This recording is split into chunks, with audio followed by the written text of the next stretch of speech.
Ongi etorri online ikastaronen lehenengo gai multzora. Gai multzo honetan iraunkortasunaren ikuskeran jarriko dugu arreta. Horretarako hautatu ditugun bideo batzuk ikustea proposatzen dizuegu. Proposatzen dizuegun lehenengo bideoak astronauta batzuen hausnarketa aurkezten du, perspektiba efektuaren inguruan.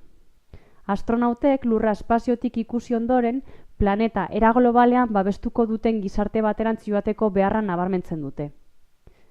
Bigarren bideoan, Peter Higginsek, Edinburgoko Unibertsitateko irakasleak, hausnartu egiten du gure planetaren degradazioak, kronologia geologikoak eta pertsonen aztarnek duten eraginaz. Hirugarren bideoan, erosi eta metatzen ditugun gauza guztien inguruan ari da, eta kalitatearen eta ez ugaritasunean oinarritutako gizartea eraikitzeko beharraz.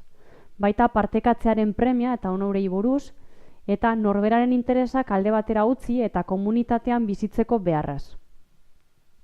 Laugarren bideoan, berriz ere Peter Higgins irakasleak, bere iritzia ematen digu, kontsumitzen ditugun elikagaiek ingurumenean duten eragina eta eragin sozialaren inguruan.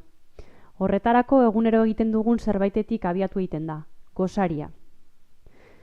Bosgarren eta azkenengo bideoak guk egin dugu, UPV-EHun grabatu dugu. Eta bertan, unibertsitateko komunitateko kideen, hau da irakasleen, ikertzaile eta ikasleen, eta azetapekoek iraunkortasunari buruz duten iritzi pertsonalak aurkeztuko dizkizuegu.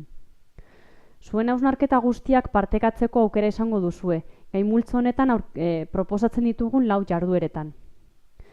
Iraunkortasunari buruz zuekin lan egiteko eta ikasteko gogotsu gaude.